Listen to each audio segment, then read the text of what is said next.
یا حسین یا حسین یا حسین یا حسین.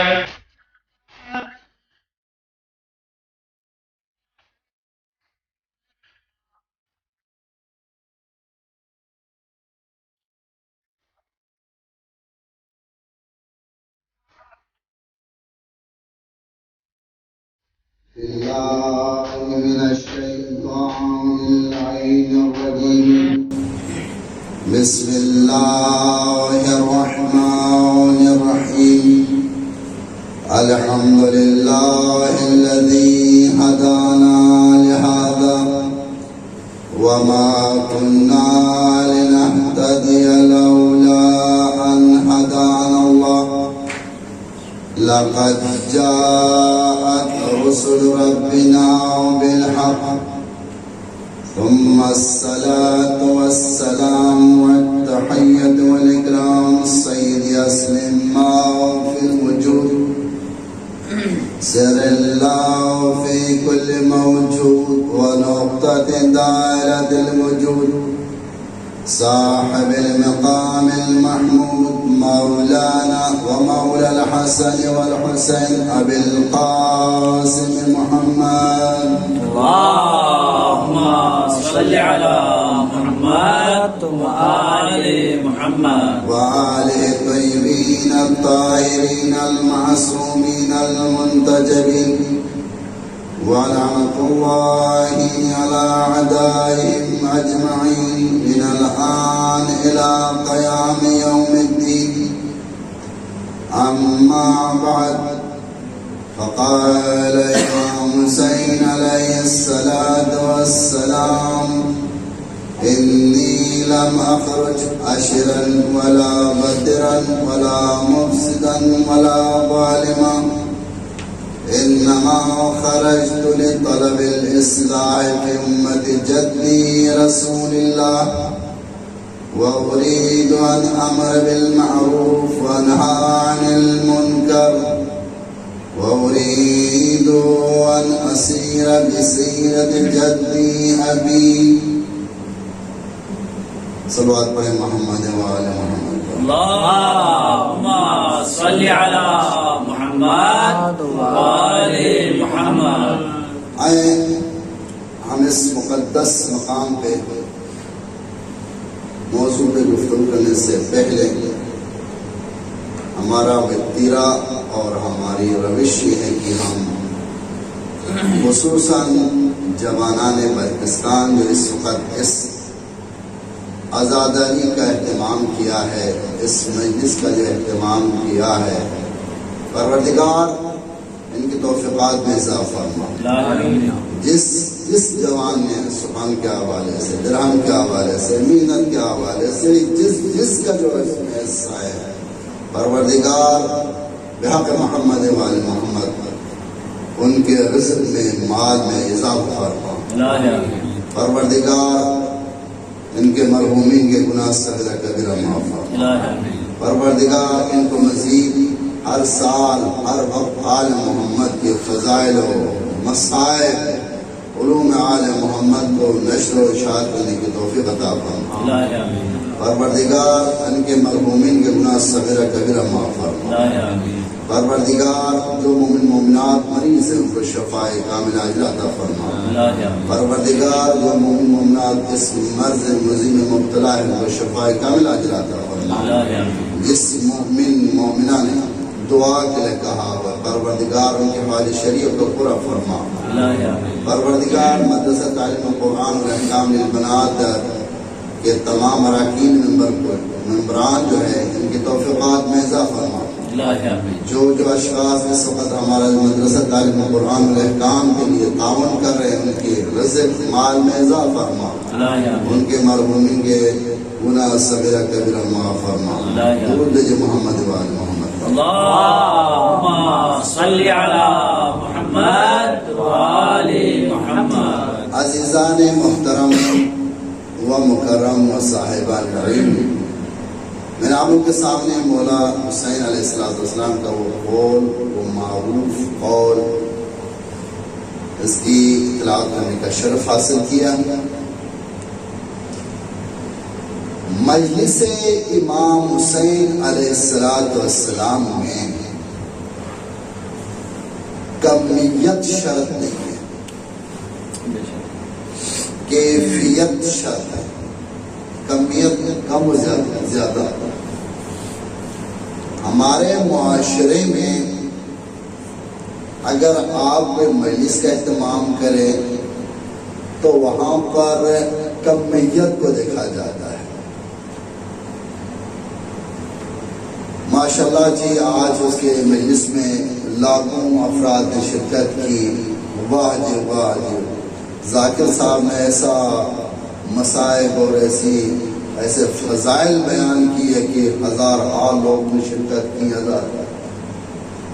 لیکن اہل بیت علیہ السلام سے اگر پوچھا جائے تو اہل بیت علیہ السلام کی سیرت یہی رہی ہے، اور اہل بیت علیہ السلام کے فرامین سے یہ بات واضح ہو جاتی ہے، مجلس امام حسین یا مجلس اہل بیت علیہ السلام میں کمیت شرط نہیں بلکہ کیفیت شرط ہے، انداز اس کی قبولیت شرط ہے۔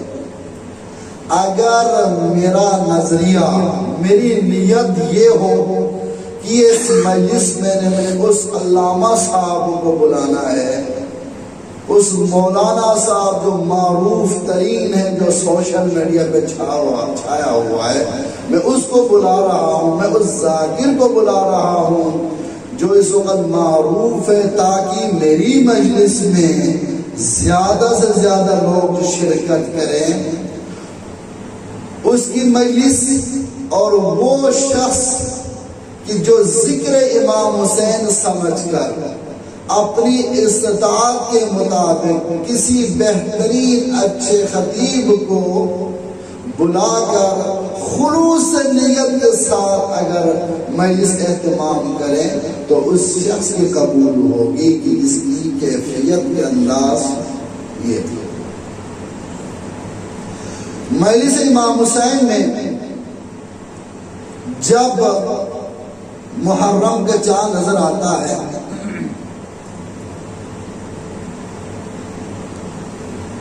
میاں نے کہا اپنی زوجہ کو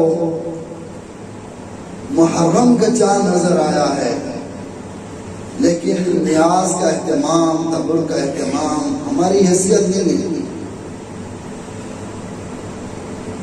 ایسی زوجہ ہونی چاہیے جس کو کہتے شریک حیات، زندگی کے ہر لمحے اس کے ساتھ دے، ہر خوشی میں خوشی، ہر غمی میں غمی ساتھ دے۔ اس کی بیوی نے کہا کہ کوئی پریشانی کی بات نہیں ہے، بیٹا جوان ہے، بیٹے کو ہم بھیج دیتے ہیں۔ اللہ اکبر! اہمیت مجلس ہے۔ 24 گھنٹے میں آدھا گھنٹہ مجلس امام سننے کے لیے اتنا دقت طاری ہو رہی ہے، ہاتھ میں موبائل ہے، 24 گھنٹہ موبائل پر لگ رہے۔ میں نے کل مجلس کے بعد 2 بندے آئے، میں کہا 24 گھنٹے میں آپ آدھا گھنٹہ۔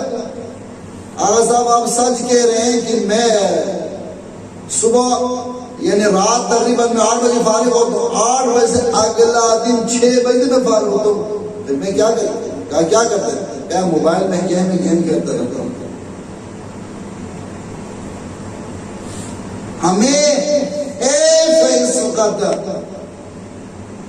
مولا متقیان امیر المومنین کے اولاد خاندان اس وقت کربلا معلی میں پہنچے ہوئے ہیں، اور دنیا اس وقت عزاداری تعزیے میں مشغول ہے۔ کم سے کم اتنا کچھ لینا چاہیے کہ حسین ابن علی نے یہ تحریک وہ چلائی ہے، یہ سوچے بس کربلا کیوں آئے، کس مقصد کے لیے آئے، کس ہدف کے لیے آئے۔ کمانا ٹھیک ہے، انسان کمالے، ظاہری بات ہے کمانا چاہیے، لیکن اس کا مطلب یہ نہیں ہے کہ ہر وقت انسان اپنے اس قیمتی اوقات کو غلط کاموں میں صرف کر لے۔ بیوی نے کہا کہ بیٹا جوان ہو کے اس کو بھیج دیتا ہے اور اس کے پیسے سے ہم تبرک کا اہتمام کرتے ہیں۔ باپ نے کہا ٹھیک ہے، بہت اچھا مشورہ دیا، ادھر چاند نظر آیا، بیٹے کو بھیج دیا، اسے اچھے انسان کے ہاتھوں میں بھیج دیا۔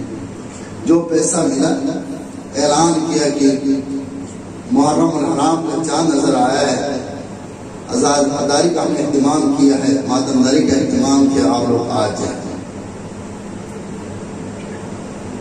2 تاریخ ہے، 2 محرم الحرام کو اس کا بیٹا واپس آتا ہے، لیکن باپ پریشان ہوتا ہے، بیٹا کیوں واپس آیا ہے؟ میں نے تجھے بھیج دیا تھا۔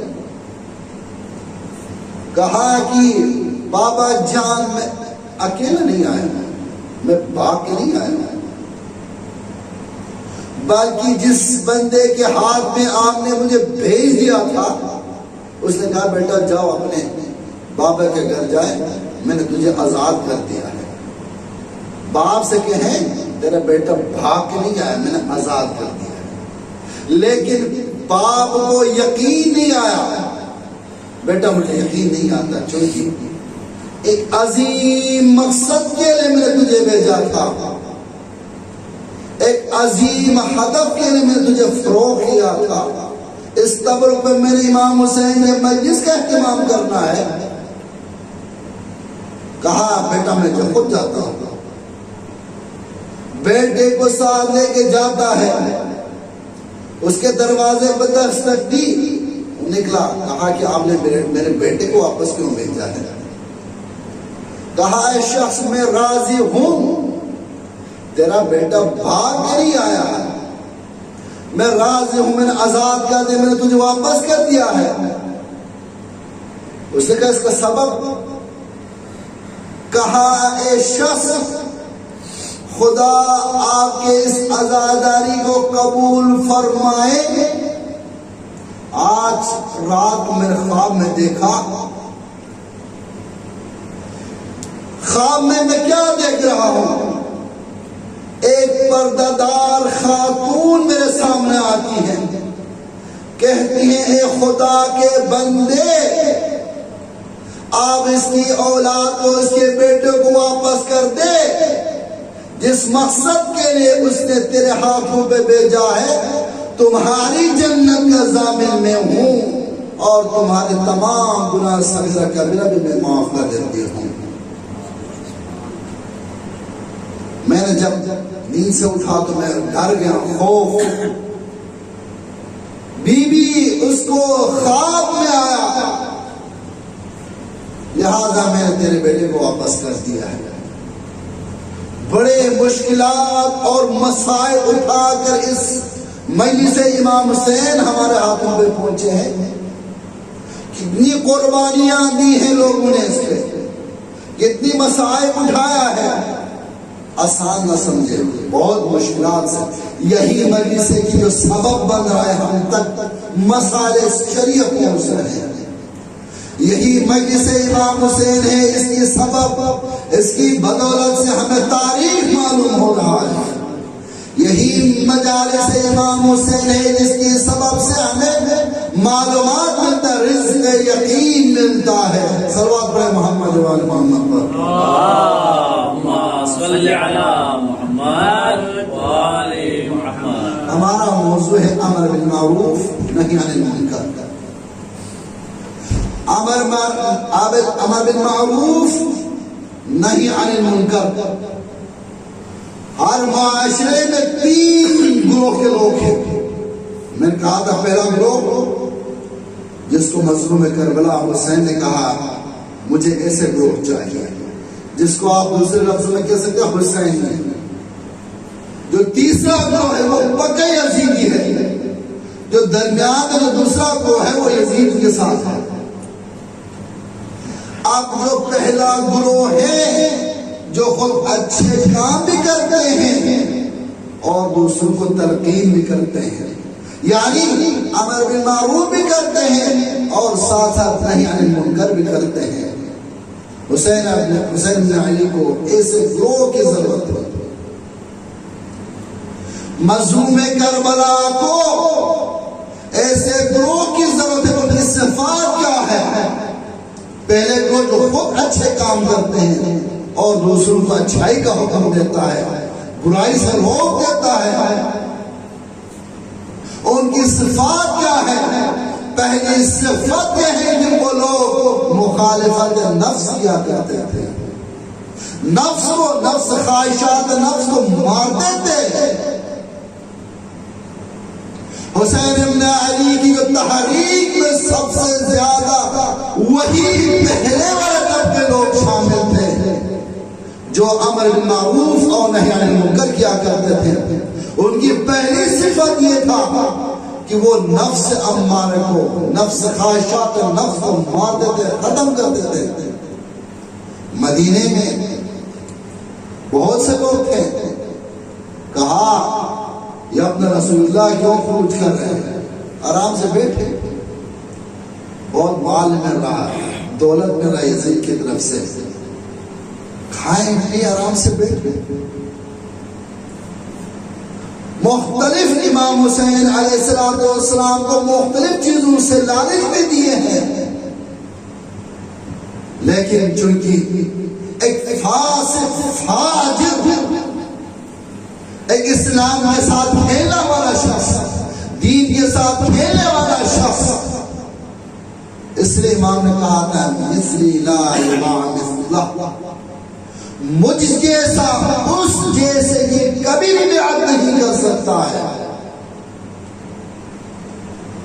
مظلوم کربلا کے ساتھ جو لوگ تھے نا وہ مخالفت نفس کرتے تھے، خواہشات نفس کو مار دیتے ہیں. تب مظلوم کربلا نے اپنے تحریک میں شامل ہوئے ہیں. دیکھیں انسان خواہشات نفس پر اگر کنٹرول کرے تو وہ فرشتہ بن جاتا ہے. اگر نفس کو اگر چھوڑ دے تو کیا ہے؟ حیوان سے بھی زیادہ بدتر ہے، جس کو قرآن میں کہا ہے بل ہم اضل، شیطان سے بھی بدتر ہے. بشرا حافی امام حسین کاظم علیہ السلام، صلوات پر محمد والے اللہم صلی علی محمد وآل محمد. بشرا حافی ایک شخص ہے، اتنی دولت، مالدار انسان تھا، عیش پرست انسان تھا. پوری دولت کو وہ غلط کام، ناچ گاچ میں صرف کرنے والا انسان تھا. ایک دن اس کا غلام باہر آتا ہے اور گانے کی آوازیں آ رہی ہیں، ناچنے کی آوازیں آ رہی ہیں. امام نے اس سے پوچھا یہ گھر کس کا ہے؟ کہا میرے مالک کا. آپ کا مالک آزاد ہے یا غلام ہے؟ بشرا حافی کے غلام کو مولا فرماتے ہیں کہ تمہارا مالک آزاد ہے یا غلام ہے؟ اس کے غلام نے کہا کہ میرا مالک آزاد ہے، غلام نہیں. امام نے ایک لفظ کہا تھا آزاد ہے اس وجہ سے یہ کام کر رہا ہے، اگر کسی کا غلام ہوتا تو کبھی بھی یہ کام نہیں کرتا. امام چلے گئے، واپس آئے. بشرا حافی نے پوچھا کس سے بات کر رہا تھا؟ کہا ایک ایسی خوبصورت شخصیت آئی. اس نے مجھ سے پوچھا کہ یہ تمہارے گھر میں جو آوازیں آ رہی گانے کی، ناچنے کی، اس نے مجھ سے پوچھا کہ تمہارا مالک آزاد ہے یا غلام ہے؟ میں نے کہا میرا مالک آزاد ہے، غلام نہیں ہے. تو بشرا حافی نے پوچھا کہ اس نے کیا کہا؟ کہا ہاں تمہارا مالک آزاد ہے اس لیے کام کر رہا ہے، اگر غلام ہوتا تو کبھی بھی یہ کام نہیں کرتا. مولا کا یہ جملہ بشرا حافی کے دل پہ اتنا اثر ہوا، فوراً بغیر جوتے باہر نکلتے ہیں اور امام کے پیچھے بھاگتے ہیں. امام کے سر اقدس پہ، پیر اقدس پہ گرتا ہے، عرض کرتا ہے یا اپنا رسول اللہ معاف کیجئے، آج سے میں سارے گناہ ختم کرتا ہوں. واقعاً یہ کام آزاد شخص کرتا ہے، اگر غلام ہوتا تو کبھی بھی نہ کرتا. حافی کے دن ننگے پیر. اب مولا کے قدموں پہ ہاتھ رکھے، مولا سے معافی مانگی، مولا نے معاف کر دیا اور توبہ اس طرح سے توبہ کی اور اپنے خواہشات کو اس طرح سے مارا، اب ساری زندگی ننگے پیر چلتا تھا، ساری دولت اس نے اب راہ خدا پہ خرچ کرنا شروع کی، تمام جو کنیز ہے غلام ہے سب کو آزاد کر دیا، ایک فقرانہ زندگی اس نے گزارنا۔ جب آخری وقت آتا ہے تو یہ مریض ہوتا ہے، مرض اتنا سخت تھا کہ ہر طبیب کو بلایا لیکن اس کا مرض ٹھیک نہیں ہوا۔ آخر کار کسی نے کہا کہ فلانا جگہ پر نصرانی کا ایک طبیب ہے، آپ اپنا کاروا بول ٹیسٹ کاروا وہاں پر بھیجے، وہ ہر مرض کو تشخیص کرتا ہے۔ بشرا حافظ نے کہا کہ اب ختم ہو چکا ہے، اب میں اپنی زندگی سے نا امید ہوں۔ کہا کہ یہ ڈاکٹر تو مجھے تباہ کیا، لیکن بشرا حافظ کے حامیوں نے ساتھیوں نے زور زبردستی کی کہ آپ اپنا ٹیسٹ کروا دیں، کاروا کو بھیج دیں وہاں پر۔ آخر کار بشرا حافظ نے اپنا کاروا نصرانی جو طبیب ہے وہاں بھیج دیں۔ نصرانی طبیب نے کاروا کو دیکھا، دیکھنے کے بعد زمین پر رکھ دیا۔ پھر تھوڑی دیر کے بعد اپنے نوکر سے کہتے ہیں میں پھر دیکھنا چاہتا ہوں۔ بشرا حافظ کے کاروا کو اٹھا کر پھر دیکھتے پھر رکھتے ہیں۔ لوگوں نے کہا اے نصرانی طبیب، اتنا ماہر ترین ڈاکٹر ہونے کے باوجود اپنی آپ تشخیص نہیں کر سکتے۔ طبیب نے کہا میری پہلی نظر میں نے تشخیص کی، لیکن میں اتنا تعجب کر رہا ہوں، اگر کوئی نصرانی شخص ہوتا تو یا کوئی راہب کا یہ کاروا ہوگا، اگر یہ کوئی مسلمان کا ہو تو بشرا حافظ کا یہ کاروا ہے۔ اللہ نفس کو اتنا مارا ہے کہ نصرانی طبیب بھی پہچان لیا یہ کاروا بشرا حافظ کا کاروا ہے۔ تب ملے گا ہمیں جنت، تب ہم کہہ سکتے ہیں کہ ہم آج حسینی ہیں، ہم دعویٰ کر سکتے ہیں کہ ہم حسینی ہیں، حسین کے قافلے میں شمار ہونے والے ہیں۔ تب ہم کہہ سکتے ہیں، آج ہم ماتم کر سکتے ہیں اگر نفس کو مارے تو۔ رسول خدا صلی اللہ علیہ وسلم فرماتے ہیں بنی اسرائیل میں ایک عابد تھا، صلوات پڑھے محمد والے محمد پر، اللہم صلی علی محمد وآل محمد۔ بغداد امام حسین کاظم علیہ السلام کے دور میں اللہم صلی علی محمد وآل محمد۔ ایک کافر وہ امراض کو بھی بیان کرتا تھا اور غیب کا علم بھی بتاتا تھا، آنے والے زمانے کا وقت وہ بتاتا تھا۔ کافر ہے، توجہ چاہتا ہوں، کافر ہے، اسلام کو قبول نہیں کیا، لیکن آنے والے زمانے کا وہ سارے اخبار وہ بتاتے ہیں۔ امام کو خبر پہنچی یہ اپنا رسول اللہ کافر ہے، وہ ہر انسان کی نیت بتاتا ہے، آپ کے دل میں کیا ہے وہ فوراً بتا دیا، اس کے دل میں کیا ہے وہ بتاتا ہے، کافر ہے وہ۔ امام نے کہا میں اپنا بیس چینج کرتا ہوں، میرے ساتھ چلے، میں دیکھنا چاہتا ہوں یہ شخص کون ہے۔ اصحاب کو ساتھ لے کے جاتے ہیں بغداد، اس کے پاس پہنچتے ہیں، امام نے اپنے صحابی کو کہا کہ تم کچھ سوچو، نیت کرے۔ اس نے نیت کی، اس کافر سے کہا کہ اس کی نیت کیا ہے، فوراً بتا دی۔ امام نے اس کے ہاتھ کو پکڑ لیا، کسی سائڈ پہ لے کے جاتے ہیں، کہتے ہیں کہ یہ تو نبوت کا کام ہے، یہ نیتوں کا بتانا یہ نبوت کے محمدوں کا کام ہے، تمہیں کس طرح یہ چیز آ گئی ہے؟